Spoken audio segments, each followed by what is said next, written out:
Probablemente la mayoría nos preguntemos por qué ha sucedido este flagelo de enfermedad que nos tiene confusos, asustados, distanciados unos de otros y crecientemente vigilados.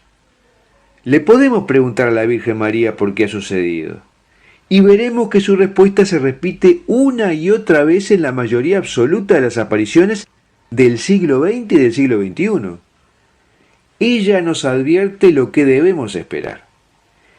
En este video hablaremos sobre qué nos tiene que decir la Virgen María sobre este flagelo que ha caído sobre la humanidad, repasando los mensajes que ella ha dado en todas las apariciones aprobadas desde el principio del siglo XX hasta ahora.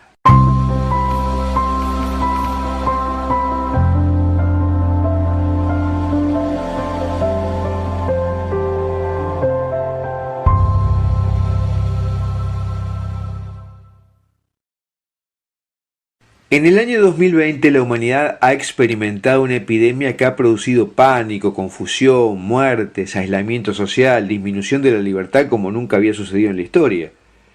Y en la medida que no comprendemos por qué Dios dejó pasar este flagelo, la historia volverá a repetirse. Pero da la sensación que tenemos falta de interés o rechazo ante la posibilidad de que Dios esté enojado con nosotros y por lo tanto haya dejado pasar esta enfermedad.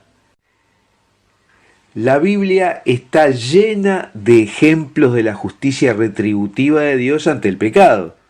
Sin embargo, muchos cristianos cierran los ojos al hecho de que ni siquiera Dios deje pasar calamidades, y mucho menos que castigue. De tal forma que ahora incluso los cristianos militantes no le permiten a Dios hacer cosas que Él hace en la Biblia.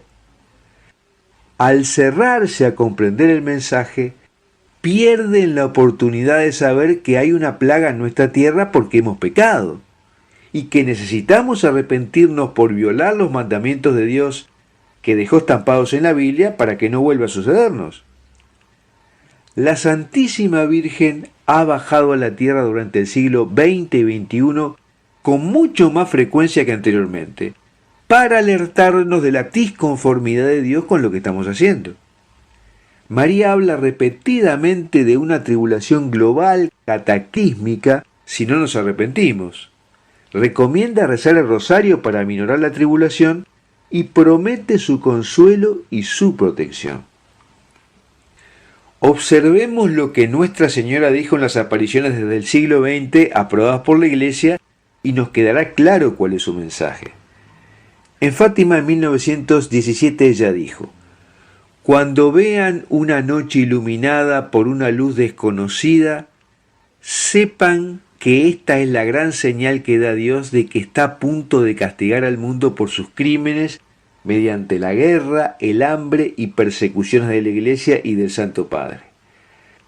Esa señal luminosa apareció el 25 de enero de 1938, fue vista por miles e inmediatamente comenzó la Segunda Guerra Mundial.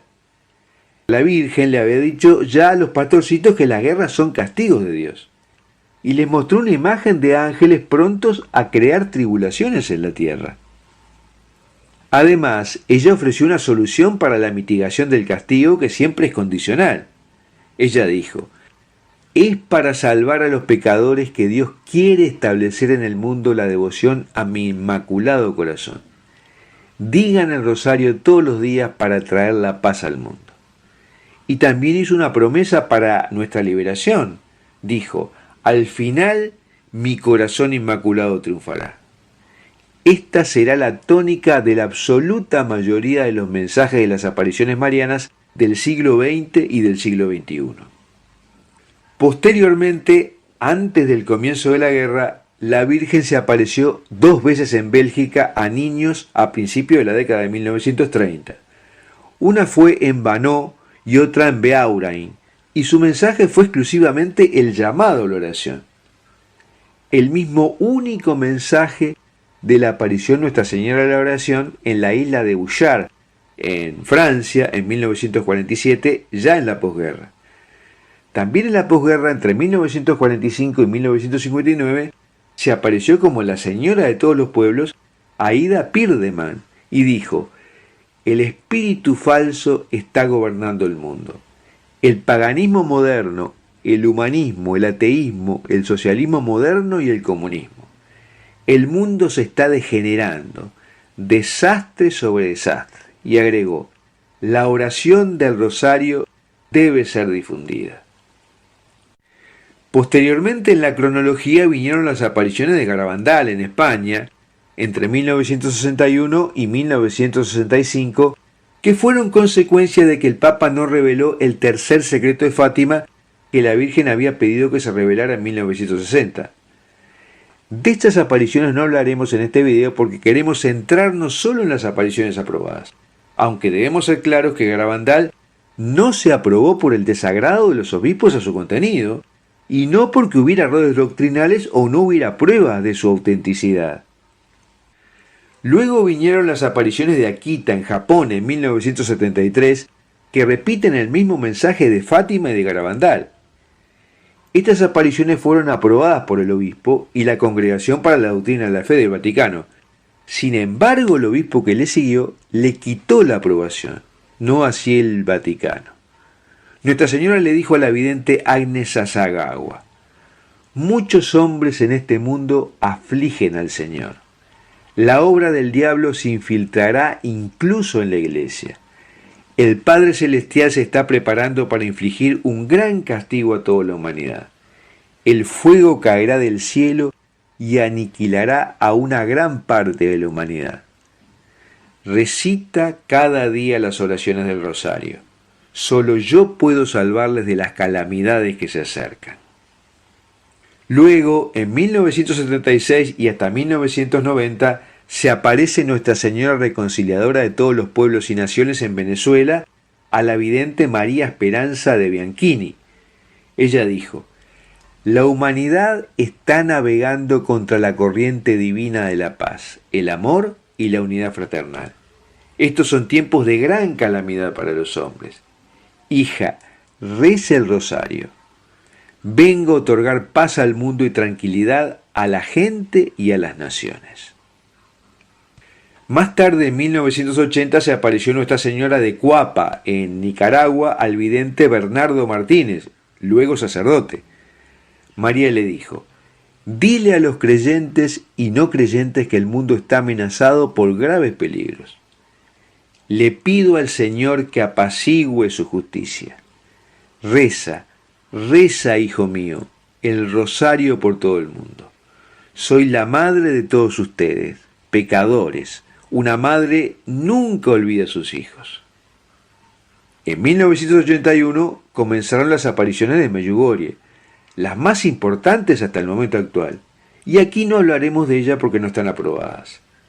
Y entre 1981 y 1989 se apareció en Quibeo, Ruanda, la madre del Verbo a varias jovencitas y le dijo, el mundo se ha rebelado contra Dios, comete demasiados pecados, no tiene amor ni paz. Si no se arrepienten y no convierten sus corazones, caerán al abismo. Si no te refugias en Dios, ¿dónde te esconderás cuando el fuego se haya extendido por todas partes? Debemos recitar el rosario para obtener la gracia del arrepentimiento. Déjenme como su madre abrazar a todos mis hijos con amor. Luego, entre 1983 y 1990, se apareció Nuestra Señora del Rosario de San Nicolás en Argentina a la vidente Gladys Quiroga de Mota y le dijo, en la actualidad, toda la humanidad está pendiente por un hilo. Si ese hilo se rompe, muchos serán los que no tienen salvación. Se nos acaba el tiempo. No habrá lugar para los que lleguen tarde. Los hombres están en proceso de caer. Su autodestrucción progresa. El Santo Rosario es el arma que tiene el enemigo. Es la puerta para entrar en mi corazón. Soy el arca de la paz, el arca de la salvación, el arca donde mis hijos deben entrar si desean vivir en el reino de Dios. Y después están las apariciones de la Reina del Rosario de Itapiranga, Brasil, al vidente Edson Glauber, a partir de 1994, y fueron aprobadas por el obispo. Pero luego de la muerte del obispo se le quitó la aprobación.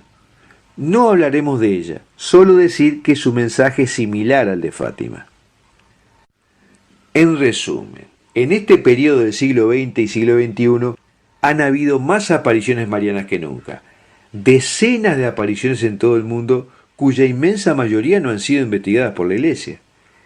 Y resaltan todas ellas el mensaje de la disconformidad de Dios con la civilización humana actual, la amenaza de dejar pasar calamidades, el llamado al arrepentimiento y la conversión y a rezar el rosario, y la promesa de protección de la Santísima Virgen.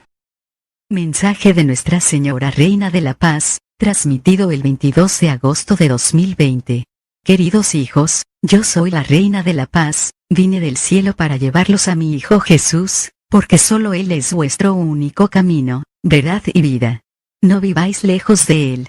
Camináis hacia un futuro en el que muchos abandonarán la verdadera fe y se aferrarán a falsas doctrinas.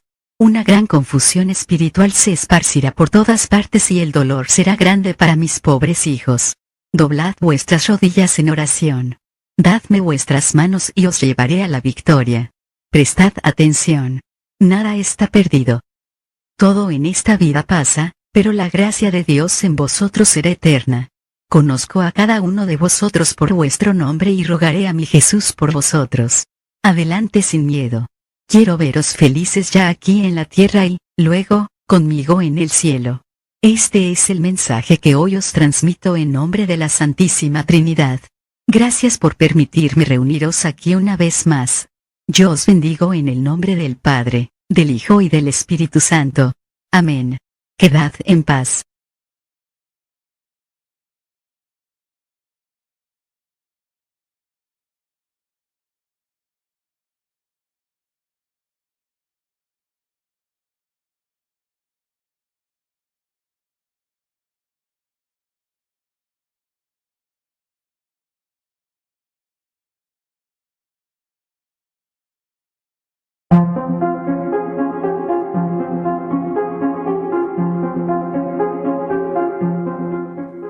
El perfume de los ángeles.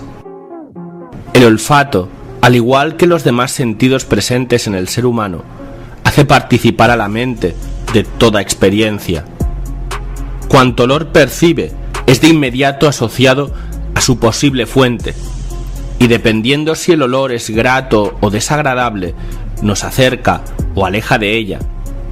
Pero ¿qué sucede cuando percibimos un olor cuya fuente no se puede identificar o precisar físicamente y que por su belleza y pureza impresiona el alma de quien lo percibe? Decimos entonces que acabamos de experimentar la trascendencia del mundo sobrenatural en nuestro limitado mundo material. Hemos recibido un verdadero regalo de Dios. ¿Es posible que los ángeles emanen perfumes tal como lo hacen el Espíritu Santo, la Santísima Virgen, Cristo y sus santos? Si esto es así, ¿es acaso posible reconocer su presencia por medio de una fragancia en particular?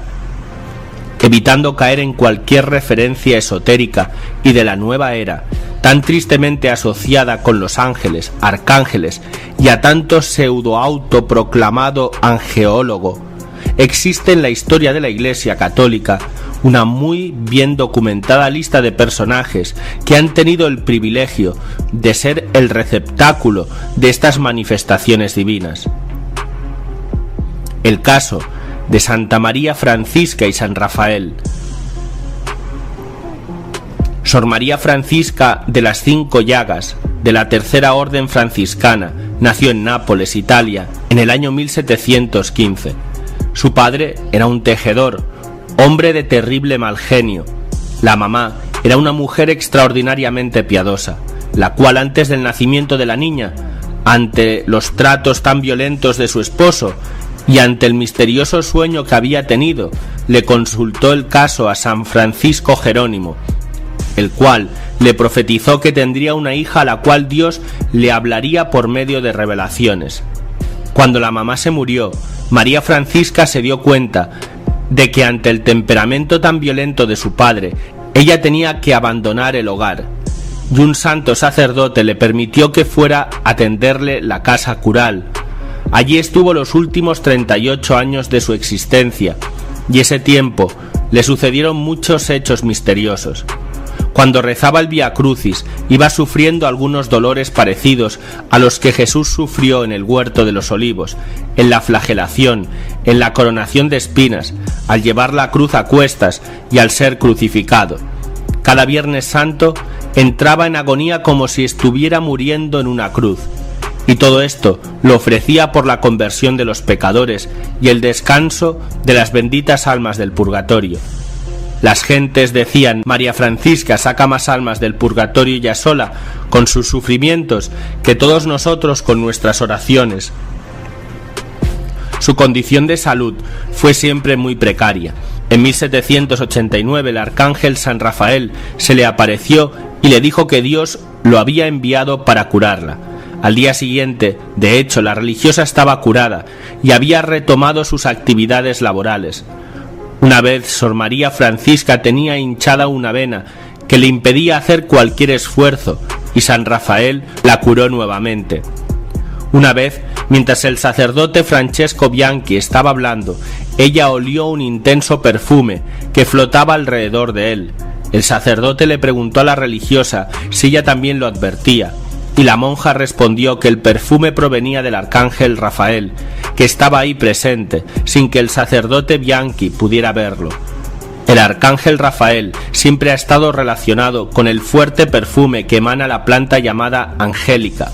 Durante la Edad Media, Oriente, que exportaba gran cantidad de especias y plantas medicinales hacia Occidente, descubrió en Europa uno de los pocos remedios que allí no existían: la raíz de angélica. Por aquel entonces era tan famosa que se le atribuían grandes virtudes, sobre todo en materia de longevidad. Muchos médicos elogiaban los méritos de esta planta, que utilizaban para protegerse del contagio de enfermedades infecciosas, y prescribían como tónico general en caso de convalecencia. Paracelso luchó contra la peste con la raíz de angélica. Hoy en día sigue siendo uno de los ingredientes en la elaboración del licor de los monjes benedictinos y los cartujos. Una leyenda cuenta que San Rafael reveló a un devoto ermitaño el uso de la angélica, así llamada en su honor. Alguna vez fue llamada arcangélica. Según los autores antiguos, esta planta sería una verdadera panacea, curaría la rabia y las enfermedades propias de las mujeres, volvería amables a las esposas y las suegras amargas y fieles a las extravagantes. Sería también excelente contra el veneno de serpiente y escorpión y permitiría vivir 100 años. Un cierto Aníbal Camus, fallecido en Marsella en 1759, a la respetable edad de 120 años, atribuía su longevidad excepcional al hábito que tenía de masticar cada mañana la raíz de la angélica. Asociaciones misteriosas. Volviendo a la angélica, se creía que pudiese curar la peste y proteger de la misma. En la angélica, el ángel ayuda a la naturaleza. Si se toman en cuenta los principios activos de esta planta, es difícil comprender cómo se pueda tener este efecto, y sin embargo las asociaciones que encontramos en ella actúan de manera misteriosa. Si consideramos la vegetación de esta planta, subraya el estudioso de ángeles Marcelo Stanzione, comprendemos que ésta abraza ambos polos, el polo oscuro de la tierra y el polo luminoso del cielo. En ella la luz y la oscuridad están en equilibrio. Un ángel que conoce también la opresión, la noche oscura del alma, eleva todo a la luz. San Gabriel Arcángel y el bosque de flores. Gabriel es representado por los pintores con flores y con el lirio, que saluda a la pureza de la Virgen. Con su ramo de olivo, subraya las aspiraciones pacíficas de Siena contra la belicosa ciudad de los Medici. Y cuando levanta un tallo de amarillo en la escena de la Anunciación, es en homenaje a la realeza de María, pero resulta ser más explícito, interviniendo directamente con algunas flores en algunas personas. El caso de María de Jesús. El amor por las flores perfumadas de San Gabriel se manifestó también en un acontecimiento que tuvo lugar en Córdoba, España, a la carmelita María de Jesús de Sandoval, discípula de Santa Teresa de Ávila, dividida entre su ángel de la guarda, que amaba mucho, y San Gabriel, por el cual ella alimentó una profunda devoción. No que los dos ángeles fuesen rivales ante ella, pero María pasaba a una sucesión de éxtasis donde veía a su ángel de la guarda ante ella, glorioso y resplandeciente de una belleza celestial. Luego Gabriel, que se une tanto a ellos, que termina eclipsando a su hermano. María no sabe qué pensar hasta el día en que una visión le hace comprender el significado de este juego de escondidas. Si el ángel de la guarda la guía, le aconseja, la ilumina, a veces la regaña, es a Gabriel, que está frente a Dios, a quien le toca hacer contacto para presentar sus oraciones frente al trono del Altísimo, como muchas flores con que él hace un buqué. Para dar más peso a su demostración, él le deja una vez entre las manos un cesto de oro, rosas del amor, lirios de la pureza, violetas de humildad, margaritas de la sencillez. Sor María de Jesús se apresura para llevar al altar de la Virgen ese regalo tan encantador como insólito. Cuando Jesucristo ascendió a los cielos, prometió que vendría por segunda y última vez, y en esa oportunidad establecería definitivamente en todo el mundo el reino de Dios. Y ahí cada hombre tendrá su juicio final. Y el alma de cada ser humano que pasó por la tierra se encarnará definitivamente en su cuerpo glorioso. Pero Jesús dijo que vendrá en medio de una gran rebelión contra Dios, que sólo Él podrá solucionar. Y entonces la pregunta es, ¿qué tan cerca estamos hoy del acontecimiento de la segunda venida de Cristo? En este video hablaremos específicamente sobre esto.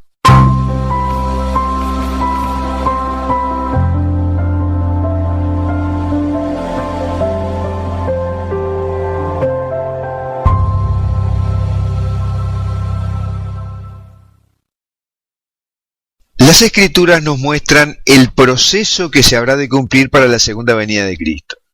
Y mientras tanto, habrá un proceso en que coexistan semillas del reino de Dios en medio de un proceso de degradación moral. Y esto no es algo que digan videntes, sino que está en la Biblia y en el Catecismo.